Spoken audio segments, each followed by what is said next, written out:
नमस्कार दोस्तों, कैसे हो आप सब। आशा करती हूँ आप खुश एवं स्वस्थ होंगे।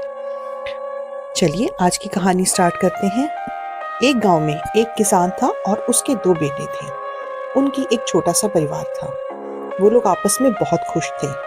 उनके पास छोटी सी जमीन थी जिस पर वो तीनों बहुत मेहनत करते और अच्छी फसल उगाते, जिसे बेचकर उनका गुजारा बहुत अच्छी तरह चल रहा था। वह किसान भी बहुत खुश मिजाज था। वह सब मस्त मौला था। वो सबसे बड़े प्यार से बात करता था और गांव वालों को कोई भी परेशानी हो, दिक्कत हो, मदद के लिए सबसे आगे खड़ा होता था। गांव वाले भी किसी भी छोटी सी प्रॉब्लम के लिए उससे सलाह लेने के लिए जाते थे। समय इसी तरह गुजरता गया। दोनों बेटे बड़े हो गए। एक दिन उनका एक दोस्त शहर से वापस आया। वह वापस आया उस सब के लिए खूब सारे गिफ्ट्स लेके आया। वह रोज नए नए कपड़े पहनकर शहर गांव में घूमता था। वह अपने घर वालों के लिए भी बहुत एक्सपेंसिव सामान लेकर आया था। उसके दोस्त के घर वाले भी बहुत खुश थे। बेटों ने सोचा कि ये तो बहुत बढ़िया काम कर रहा है वहां जाकर। तो उन्होंने सोचा कि हम भी शहर जाएंगे और यहाँ से बेहतर जीवन व्यतीत करेंगे।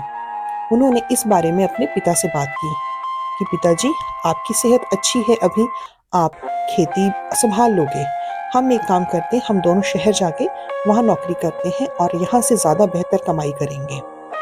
पहले किसान ने मना किया। फिर बेटे जब जिद करने लगे तो उसने एक दो दिन सोचा। फिर उसे लगा कि बेटे सही कह रहे हैं, वहाँ पर ग्रोथ के ज़्यादा चांसेस हैं। लेकिन उसके मन में घबराहट भी थी कि बेटे कहाँ रहेंगे, क्या खाएंगे, कैसे काम ढूंढेंगे। लेकिन फिर भी इस घबराहट को एक तरफ रखकर उसने दिल पर पत्थर रखकर हाँ कर दिया। उसने खुशी खुशी बेटों को भेजने के लिए तैयारी शुरू कर दी। उनके खाने पीने और ज़रूरत का सामान बांध दिया और उन्हें विदा किया। बेटे गांव के लिए से शहर के लिए निकल आए। शाम को शहर पहुंचे। उन्होंने अपने पिता को कॉल की। उस पूरी रात ना तो किसान को ना ही उनके बेटों को नींद आई। एक दो दिन तक उनके बेटे अपने फ्रेंड के साथ ही रहे।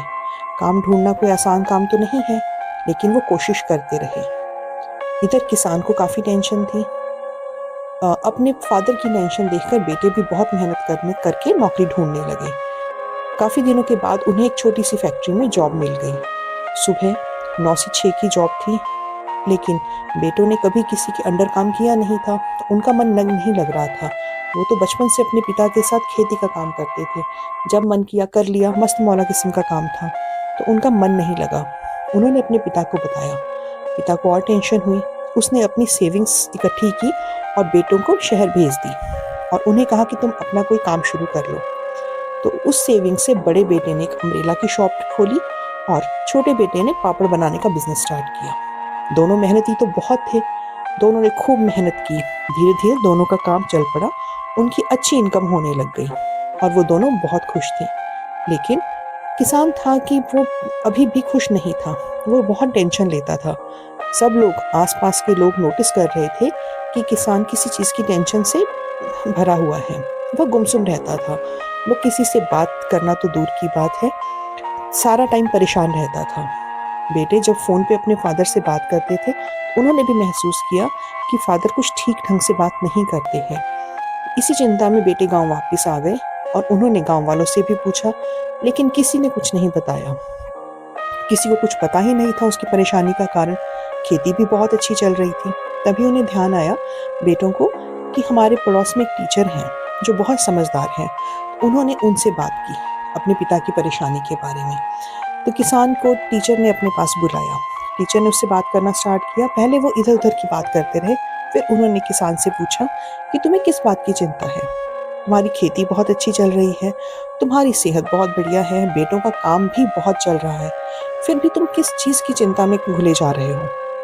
किसान ने कहा कि मुझे सब पता है कि खेती अच्छी है, सेहत अच्छी है, बेटों का काम अच्छा है, लेकिन फिर भी मुझे बहुत टेंशन होती है। जब गर्मी का दिन होते हैं, जब बहुत धूप निकलती है, तो मुझे अपने बड़े बेटे की चिंता होती है कि आज इतनी धूप है तो उसके अम्ब्रेला कैसे बिकेंगे, जिससे कहीं ऐसा ना हो कि धीरे धीरे उसका काम बंद हो जाए। और जब बारिश होती है तो मुझे अपने छोटे बेटे की, जो कि पापड़ का बिजनेस करता है, उसकी चिंता होती है कि बारिश है तो धूप नहीं निकली और धूप नहीं निकलेगी तो उसके पापड़ सूखेंगे कैसे, और बिना धूप के तो पापड़ खराब हो जाएंगे और उसका काम भी खत्म हो जाएगा। इसी चिंता में मुझे नींद नहीं आती है कि कहीं ऐसा ना हो कि वो इतनी दूर गए हैं, घर से अकेले रहते हैं, उनका काम बिगड़ जाए, बंद हो जाए तो वो लोग हताश हो जाएंगे। टीचर पूरी बात समझ गए। उन्होंने किसान को कुछ समझाया और उसे घर वापस भेज दिया। थोड़े दिन बीत गए। अब आस पड़ोस के लोगों ने नोटिस किया कि किसान खुश रहने लगा था। वो पहले की तरह मस्त मौला हो गया था, हंसता गाता था, सबसे हंसी मजाक करता था, लोगों के बीच बैठ के बात करता था, गांव वालों से अपनी परेशानी भी साझी करता था और उनको सलाह भी देता था। बेटे भी जब भी अपने पिता को फोन करते तो उसकी खुश आवाज से वो लोग भी प्रसन्न हो जाते थे। तो वो समझ गए कि उनकी टेंशन दूर हो गई है, लेकिन कैसे। उन्होंने अपने टीचर को कॉल किया और उनसे पूछा, आपने पिताजी से ऐसा क्या कहा कि उनकी सारी टेंशन ही दूर हो गई। तब टीचर ने उन्हें कहा कि मैंने तुम्हारे फादर को कहा कि आपने सोचना है तो सोचो, लेकिन थोड़ा अलग ढंग से सोचो। जब बारिश होती है तब आप बड़े बेटे के बारे में सोचो कि आज उसके कितने अम्ब्रेला बिकेंगे, उसकी खूब कमाई होगी जिससे वह खूब तरक्की करेगा, और उन दिनों में जब उसके अम्ब्रेला नहीं बिकेंगे उन दिनों के लिए भी वो पैसा कमा के आज ही रख लेगा। और इसके ऑपोजिट, जब खूब धूप वाला दिन हो तब आप अपने छोटे बेटे के बारे में सोचो जो कि पापड़ का काम करता है। सोचो कि आज की खिली धूप में वो कितने सारे पापड़ सुखा लेगा, और उन दिनों के लिए भी पापड़ सुखा लेगा जब धूप नहीं निकलती है। किसान को यह बात समझ आ गई और उसने इसी ढंग से सोचना शुरू कर दिया। अब गांव वालों की भी समझ में आ गया कि ये तो बहुत इजी काम है। तो दोस्तों, अपनी सोच बदलने की देर है। जरूरी नहीं है कि हम हर एक चीज का नेगेटिव पॉइंट ही देखें और टेंशन से भर जाएं। उसी बात के पॉजिटिव पॉइंट के बारे में सोचकर हम खुश भी तो रह सकते हैं। तो दोस्तों, हर एक चीज का पॉजिटिव देखो, पॉजिटिव सोचो और खुश रहो। तो ये थी आज की छोटी सी कहानी। कैसी लगी हमें कमेंट करके जरूर बताइएगा। अगर कहानी आपको पसंद आई है तो उसे लाइक कीजिए और शेयर कीजिए, और ऐसी ही और बेहतरीन कहानियां सुनने के लिए चैनल से जुड़े रहिए। तब तक के लिए धन्यवाद। खुश रहें और अपना ध्यान रखें।